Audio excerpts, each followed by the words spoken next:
Hi everyone, welcome back to the channel. How you doing?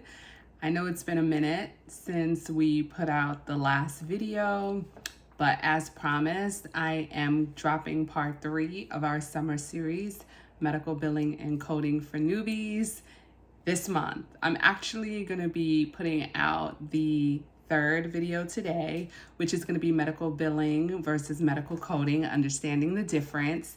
And I'm going to be doing our fourth video by the end of this month. So literally in the next 8 or 9 days, we're going to do our last 2 videos of the summer series. And as always, I just want to take a moment to thank everyone who has been tuning into the channel. And if you have not, or this is your first time, I want to encourage you to please like our channel and hit that notification bell so that you get updates every time we put out new videos. We've been getting tremendous positive feedback on the information that has been shared on this channel. And our little channel is growing slowly but surely. We are growing. And I'm just grateful that the information being shared on this channel is benefiting individuals in choosing the right organization for them to become a certified medical biller and coder. It's helping them understand how to break into the industry. And today we're going to delve in a little bit about understanding the differences between being a medical biller, a medical coder, or both. And the reason that I thought it was important to do this video is because I talk a lot, if you've looked at the previous videos, and if you haven't looked at the previous videos, like, what are you doing? Check them out after you check this one out. But I talk a lot about my experiences breaking into the industry because I think it is important as I go through the journey of different aspects of cultivating a career as a medical biller and coder. So you will see me kind of reminisce a lot in these videos as I give you relevant information. I also believe it's passing on some of my lessons learned along the way, and hopefully some of the mistakes that I've made, by sharing them in these videos, you won't make those mistakes as you venture into your career path as a medical biller and coder. So when I started out in the industry 24 years ago, I did a crash medical billing and coding course. I believe the course was about 4 months long. And at the end of the course, I was given the opportunity to, at the time, what the school marketed as the National Certification Exam. So I got my certificate of completion as a medical biller and coder. And then several months later, I then sat the national exam through the NHA and became nationally certified. I think it was a little hyped up in retrospect. I'm not going to get too much into that. But one thing that I have learned throughout the journey is, as I transitioned from being a certified medical biller and coder through the NHA to being a certified outpatient coder through AHIMA, and as I journeyed throughout my career and I grew from experience, it became very apparent to me that I was not a strong coder. So one thing I want to say about anyone breaking into the industry, it is important for you to understand the difference between a medical biller, the difference between a medical coder, and how you become both a medical biller and a medical coder. I don't think a lot of the schools that offer certificates in medical billing and coding do a great job at explaining what 2 different functions are. I believe it is probably for marketing purposes, but being a strong medical coder is just as important as being a strong medical biller, especially if your goal is to work in more of an outpatient or ambulatory surgery center setting. The reason I say that is usually with hospitals, they kind of break up their departments. So they will have a specific department that only deals with coding, a specific department that only deals with billing. But if you get into smaller organizations that don't have the financial means to really break up these departments. When they recruit someone to join their organization, they're going to pretty much want you to wear both hats. So it's important for you to understand the differences. Now, medical billing, I would say that a lot of the schools, the curriculums that I have looked at, they're very more heavy on the medical billing side. So they will prepare you to be a medical biller. What is a medical biller? I've had people in the past, and usually it's physicians who say this, who say things like, oh, a medical biller, it's just data entry. They're just entering data into the system. Yes, you are entering data into the system, but you have to enter the data correctly in order for the organization to generate any type of revenue. So medical billing involves making sure that all of the information that is pertinent for the claim to get paid is accurate. Patient demographics, patient insurance information, things like even a zip code, making sure that your components of an actual bill is correct, your correct service date, your correct place of service. If you're billing for certain services like anesthesia, understanding that you need to report the anesthesia time. Understanding if you're billing an inpatient claim, you need to have an admission date on the claim. All of these things are vital components of a bill that a medical biller must understand in order to successfully submit a bill to an insurance company and have that bill get paid. Understanding what insurance filing limits are, and if you need to send a corrected claim, what information needs to go into the system in order for the insurance company to accept that corrected claim. Being able to leverage technology to do collections and making sure that your claim got submitted from the clearinghouse to the insurance company correctly. So there is a broad range of steps that a medical biller must understand and be proficient in order to be a successful medical biller. Whereas when you get into medical coding, and what I will say is, when I decided to switch out from NHA to AHIMA and I began studying for the certified coding in an outpatient facility test, and I bought the book that AHIMA sold because they don't offer any type of like webinars or classes that you can take. So I pretty much had to create my own study guide for this test, which involved purchasing the books and doing it old school with index cards. But as I began to study for the test, and by then I was a medical biller and coder for over 10 years, it became very apparent to me as I began studying different specialties that I was not a strong coder in the least. And I remember reminiscing to when I first started out my career at SUNY Downstate. Shout out to SUNY Downstate. I worked there for 2 years, very early on in my career. But I remember whenever we would have like these hospital meetings, I remember the coders kind of looking down on us. Like whenever there were workshops and the instructors would be like, do we have any AHIMA certified coders?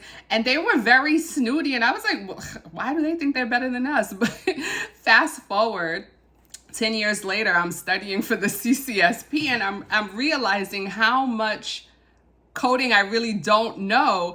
I'm like, oh, that's why they were sitting on their high horse looking down at us while we were thinking we were coders when we were not.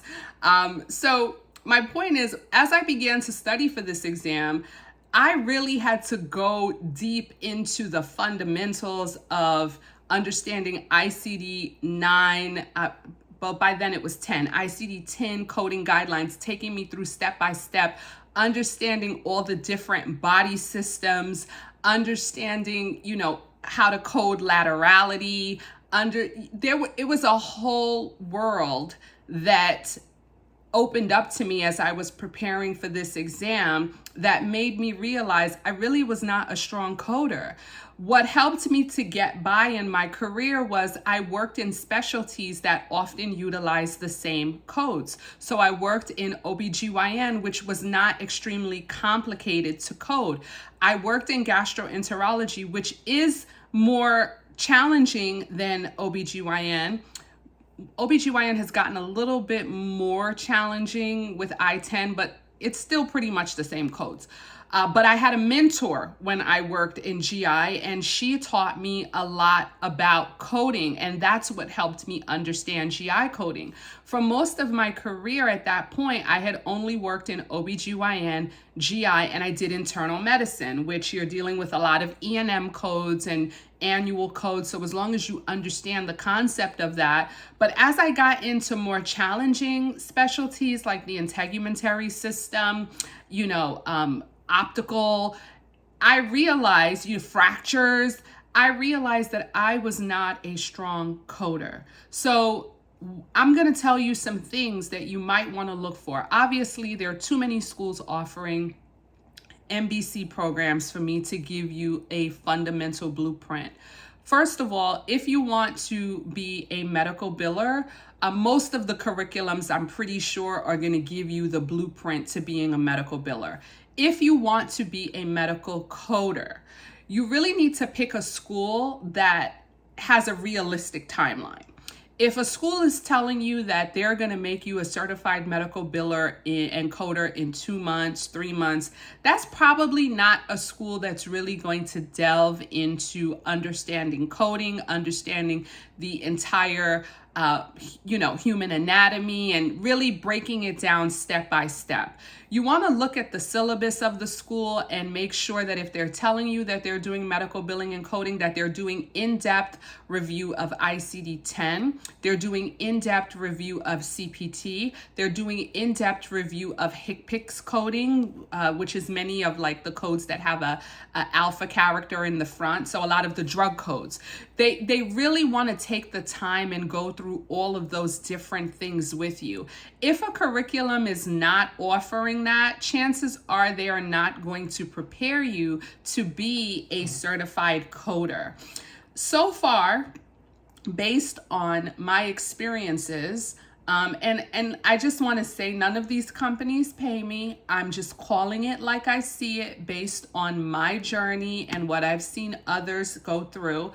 The only organization that I have seen so far that does a good job of separating medical billing versus medical coding is AAPC.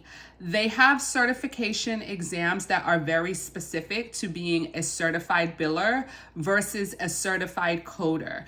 And I think that that is extremely important. I do like that some of the other schools that boast themselves as a MBC school, they do give you the option to sit exams from organizations like AAPC or AHIMA. So my recommendation is if you're going to go with one of a school that promotes medical billing and coding, make sure that they're actually going to prepare you for an exam that's either going to be specific to medical coding, specific to medical billing, or both. Make sure you look at the syllabus and it not only goes over understanding medical billing, but that it also goes in depth on coding, because it's two entirely different worlds or schools of thought, should I say, but they do come together and work together.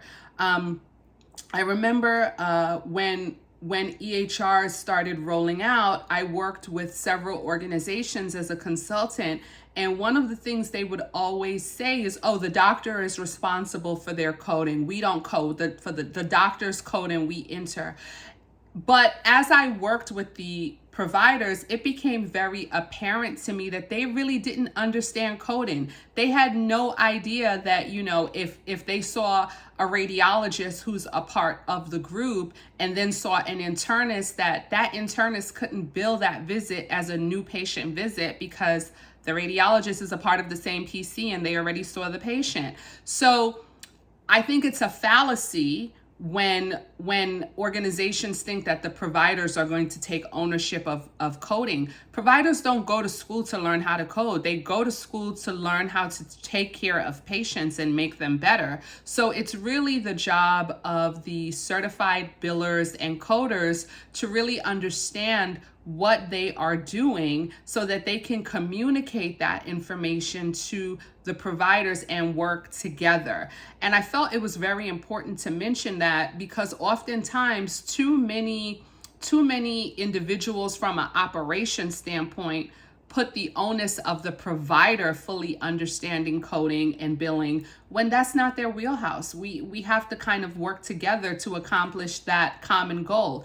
And that's why it becomes very important that from a educational standpoint, that if you're going to go into an organization and say that you are a certified biller or a certified coder, that you fully understand how each different function actually functions. I do think it's very possible to be both, but you have to have the proper educational instruction and you have to be committed to continuing education in order to grow and be successful at being a medical biller and coder. There are some individuals that are perfectly fine just being a certified coder. They just want to code. They don't want to deal with anything else. And that's great. You know, a program that offers you certification solely in coding will work for you. But there are many candidates that will go into private practice and they're going to need to have a full understanding of both. So just make sure as you're selecting your program, if your goal is ultimately to be a medical biller and coder, it is imperative that you select a program that is going to adequately prepare you for both.